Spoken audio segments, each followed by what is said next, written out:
నోటికి ఏది వస్తే అది మాట్లాడే వారితో దూరంగా ఉండటమే మంచిది. జీవితంలో మనం కలిసే ప్రతి ఒక్కరితో స్నేహం చేయాలని, మాటలాడాలని మనసుంటుంది. కాని అందరితో సమానంగా ఉండడం సాధ్యం కాదు. ఎందుకంటే ప్రతి ఒక్కరి స్వభావం, ఆలోచన, మాట తీరులు వేర్వేరుగా ఉంటాయి. ముఖ్యంగా నోటికి ఏది వస్తే అది మాట్లాడే వారు మనకు దగ్గరగా ఉంటే, మన శాంతి, మన గౌరవం, మన మనసు దెబ్బతినే ప్రమాదం ఎక్కువ. మాట అంటే శక్తి. ఒక మంచి మాట గాయపడిన హృదయాన్ని నయం చేయగలదు. కాని ఒక కఠినమైన మాట మనసును ఎప్పటికీ మరిచిపోలేని గాయంతో వదిలేస్తుంది. అందుకే మాటల విలువ తెలిసిన వారితోనే ఉండడం మంచిది. నోటికి వచ్చినట్టుగా మాట్లాడేవారు అనుకోకుండా మనసును గాయపరచవచ్చు, మన కృషిని చిన్నబుచ్చవచ్చు, మన ఆత్మస్థైర్యాన్ని తగ్గించవచ్చు.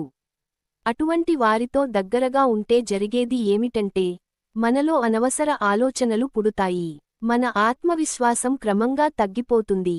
స్నేహం అనే పేరుతో మన గౌరవాన్ని కోల్పోతాం. మన నిర్ణయాలు కూడా ప్రభావితమవుతాయి. మాటల వెనుక ఆలోచన లేకపోతే, ఆ మాటల వెనుక గౌరవం కూడా ఉండదు. ఆ గౌరవం లేని చోట బంధం ఎంతకాలం నిలుస్తుంది? కనుక మన శాంతిని, మన గౌరవాన్ని కాపాడుకోవాలంటే ఎటువంటి వ్యక్తులతో దూరంగా ఉండటం ఉత్తమం. ఎవరితో సమయం గడపాలో జాగ్రత్తగా ఎంచుకోవాలి. మనకు ప్రోత్సహించేవారు, మన అభివృద్ధిని కోరుకునేవారు, సానుకూలంగా మాట్లాడే వారే నిజమైన తోడులు. నోటికి ఏది వచ్చినా మాట్లాడే వారు మనలోని ఆత్మవిశ్వాసాన్ని చెరిపివేస్తారు. చివరగా చెప్పుకోవలసినది ఏమిటంటే, మాటలతో గాయపడకుండా ఉండాలంటే, మాటల విలువ తెలియని వారితో దూరంగా ఉండడం తప్పనిసరి. మనిషి జీవితంలో సంబంధాలు చాలా ముఖ్యం. కాని ఆ సంబంధాలు నిలబడేది గౌరవం మీదే. గౌరవం లేకుండా ఉన్న స్నేహం, బంధం, సంబంధం ఎక్కువ కాలం నిలబడదు. ప్రత్యేకంగా నోటికి వచ్చినట్టుగా ఏదైనా మాట్లాడే వ్యక్తులు మన చుట్టూ ఉంటే, మనం ఎప్పటికీ మనశ్శాంతిని కోల్పోతూ ఉంటాం. మాటల ప్రభావం. మాట అనేది కత్తి కన్నా పదునైనది. కత్తి గాయం కొన్ని రోజుల్లో మానిపోతుంది. కాని మాటల గాయం జీవితాంతం గుర్తుండిపోతుంది. మనసును గాయపరిచే మాటలు విన్నప్పుడు, మనలో ఒకరకమైన నిరాశ, కోపం, హీనభావన కలుగుతుంది. అలాంటి సమయంలో మనం సరిగ్గా ఆలోచించలేము. అందుకే పెద్దలు ఎప్పుడూ చెబుతుంటారు, మాటలలో మంత్రం ఉంటుంది. అదే మంత్రం మనిషిని పైకి లాగగలదు, కిందకు లాగగలదు. నోటికి వచ్చినట్టుగా మాట్లాడే వారి స్వభావం. అటువంటి వారు ఎక్కువగా తమ మాటలకు విలువ ఇవ్వరు. వారు ఏమి చెబుతున్నారో, అది ఎదుటివారిపై ఎలా ప్రభావం చూపుతుందో ఆలోచించరు.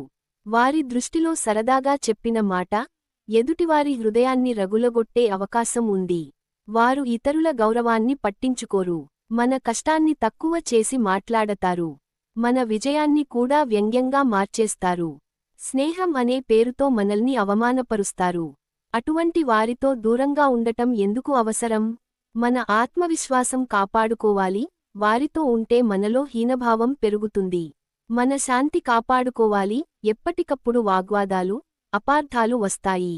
మన సమయం విలువైనది. మన జీవితాన్ని నిర్మించుకోవడానికే సమయం సరిపోదు. మరి అనవసరమైన మాటల వాదనల కోసం సమయం ఎందుకు వృధా చేయాలి? మన గౌరవం కాపాడుకోవాలి. గౌరవాన్ని కోల్పోయే చోట నిలవకూడదు. మనకి ఏమి చేయాలి? అలాంటి వారితో దూరంగా ఉండాలి. అవసరం లేని సంభాషణలకు లోనుకావద్దు. వారి మాటలకు స్పందించకుండా మౌనంగా ఉండాలి. మన జీవితాన్ని ప్రభావితం చేయనీయకుండా మన లక్ష్యాలపై దృష్టి పెట్టాలి.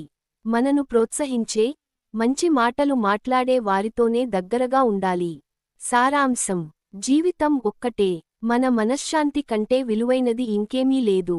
అందుకే నోటికి ఏది వస్తే అది మాట్లాడే వారితో దూరంగా ఉండటం, మనసు గాయపడకుండా కాపాడుకోవటం అత్యంత అవసరం. ఎందుకంటే, మంచి మాట మనలో కొత్త ఆశను రగిలిస్తుంది. చెడు మాట మనలోని నమ్మకాన్ని చంపేస్తుంది. అందువల్ల మాటల విలువ తెలియని వారిని దూరం పెట్టడం మనకు మేలు.